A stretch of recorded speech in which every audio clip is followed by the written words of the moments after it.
There are a ton of moves that the Chicago Bears could make ahead of the trade deadline, and some moves that are being discussed are very exciting. Teams that have top-tier players that aren't performing to expectations and are likely going to go into a rebuild are starting to do fire sales. And the Bears have picks, cap, and more in order to entertain the offer of getting a premier all-pro player. And mine today is Cleveland Browns edge rusher Myles Garrett. It's going to cost a lot, but there's ways that help the Bears and the Browns, and I'm going to go through two of them for you guys today. And the Bears have a few players that are also rumored that are on the trade block that help out both parties. Hello, everyone, and welcome back to this episode of Just Another Year Chicago Bears. My name is Nick Brody, and as always, thank you for tuning in. Now, before I begin today's show, hit that like button if you want Myles Garrett to join the Chicago Bears, along with commenting your ideal trade for Myles Garrett. And if you love Bears news and notifications, and if you haven't already, hit that subscribe button to stay up to date on all Chicago Bears news and notifications. Let's just jump into it. Why Myles Garrett? Well, he says he doesn't want to leave Cleveland, but Cleveland is an absolute mess. They lost to Deshaun Watson. They're going to have to start rebuilding because they're not going to win ball games. And they only got a couple more years left with the guy, and they're paying him a ton of money. GM and owners know that this Cleveland team did not work out, and they need to sell off Garrett in order to start building for the future. And the 6'4", 272-pound edge is an absolute monster and would be fantastic on this defense. The former first overall pick in 2017 by the Browns is a 5-time Pro Bowler, 5-time All-Pro, and Defensive Player of the Year last year in 2023. He still has 2 years left on his contract, only owed $39 million, so less than what Montez Sweat is making, and $14 million less than what Max Crosby would be owed if we trade for him. But this guy is so darn good at football, guys. A PFF grade of 91.1, 67.4 run defense grade, and 93.2 pass rush grade. So far this season for the Browns, he is a one-man wrecking crew. 13 total tackles, all solo, 8 quarterback hits, 6 tackles for loss, 4 sacks, and 2 forced fumbles. Him and Max Crosby are going to be insane if we get either of them. And the reason why I want the Bears to make this type of move is because of the fact that the Detroit Lions, who just beat the Minnesota Vikings in Minnesota to make them now a defeated team, they cannot go out and make that trade. It's been rumored that they're going to look at both of them, and I don't want the Lions to have them, and I want the Bears to land someone that's going to help them for the next couple of years, mentor Austin Booker, but also be a solid asset for this defense. So let's just go in and start trade packages, guys. Remember, the Browns are going to be terrible, and they are in a horrible position as well, and probably are going to have to pull a Denver Broncos and chew a huge contract next year that isn't even on their roster, and Deshaun Watson, because they're likely going to release him with how he was playing. The injury definitely didn't help his case. They're also taking on a huge cap hit with Myles Garrett. That doesn't help them either. And when you're rebuilding, you need money, you need picks because you want to stay young and develop those guys. So the first trade package I'm going to talk about today is that the Bears receive Myles Garrett. They give up a 25 first, a 25 third, a 26 fourth, and Nate Davis. Here's how it helps both teams. Bears get Myles Garrett pretty simple. They have him for the next 2.5 years to help Austin Booker develop. 1 year longer than DeMarcus Walker is going to be here because he only has 1 year left on his contract after this year.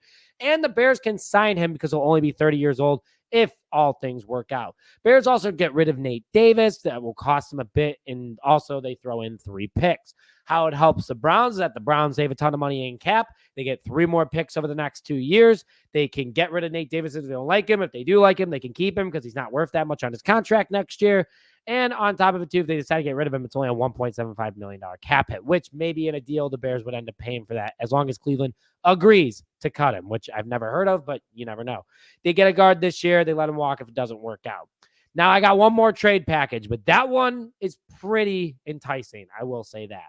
Before I get into that next trade package, I would like to thank today's sponsor, Authentico Organic Tequila, the first organic tequila on the market, along with what is in Freshie Organic Tequila seltzers. They are absolutely fantastic, and it's a family-owned startup from Chicago. It is made in Guadalajara, Mexico. This stuff is fantastic, guys, and it comes in 3 different flavors. Fantastic for palomas, fantastic for margaritas. Shoot, you want a ranch water? Make that too. But go to the link in the description now and see where you can find Authentico near you, because this upcoming Bears game, enjoy it and have fun with Authentico.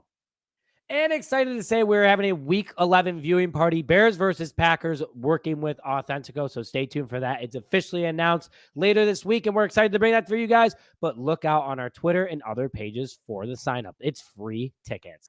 Now let's go into trade package number 2, which I think is a little bit better for the Chicago Bears, but still enticing for the Cleveland Browns. The Bears still receive Myles Garrett, but the Raiders get a first-round pick. They get a 25 third-round pick, and then they get running back Khalil Herbert. Less picks involved, but a much higher level player that they can re-sign is also a lot cheaper. With Chubb coming back to the Cleveland Browns today, working for them, maybe starting to get things moving, maybe things do work out for the Browns. It's good to have a 1-2 punch in Cleveland, and that is exactly what Khalil Herbert could bring to them. Like I said in yesterday's video about the Bears potentially being active at the trade deadline, he is someone that the Bears need to get rid of. He needs to get reps. He's going to want to play his heart out because he's going to want to get paid. Right now, he is not getting paid from anybody because he only has 8 rushes for 16 yards and a touchdown. Touchdown's great. Everything else, not so much. But this works out really well for Cleveland because they get a young guy, cheap, who could be a big burst for them. They get rid of Myles Garrett's contract, and they still get 2 premier picks in next year's draft in order to start rebuilding immediately. Because Cleveland lost a ton of picks, and they need to start wrapping them up. So right here, Chicago gives them 2. They can start rebuilding. Won't be as much of a mess for Cleveland as you might have expected. So which one would I do? Number 2. Every day of the week and twice on Sunday. Though I would love to get rid of Nate Davis, it doesn't hurt to have offensive line depth. Also, you're giving away less picks. But for the Browns, you are getting a lot better player in Khalil Herbert. That's why I think that trade is more fair for them, but it's also more fair for the Chicago Bears. And overall, everyone wins. Cleveland starts rebuilding sooner. They get rid of Cap. Bears take on Cap, but they have a win now defense for the next couple of years. Yeah, they lose their first round pick. They still have 2 seconds this upcoming year that they're going to use on offensive linemen. They don't have to worry about getting an edge in the draft, and everyone is happy. But I would do number 2 overall because you can get a running back later in the rounds. It's all good. But the Bears are looking pretty good in both scenarios, and it still helps out the Cleveland Browns. As always, I want to hear your guys' thoughts in the comment section below. Throw an FGB in there as well, because even though the Packers won this past weekend, it was a close one against the Texans. And I think if the Bears would have been as prepared as they are now with the playbook, Bears would have beat the Houston Texans in Texans, which is way harder than the Houston Texans coming to Lambeau and almost beating them at their house. So overall, throw an FGB in the chat right now, because why not? But also hit the like button if you haven't already. Subscribe to the channel if you love Chicago Bears news and notifications and you haven't already. Hit that subscribe button. And if you are, hit the bell as well so you stay up to date on all posts moving forward. But with that, thank you as always for tuning into this episode of Just Another Year Chicago Bears. My name is Nick Rohde. Hope you guys are having a great day. I want to hear it loud and proud. FGB and bear down, baby.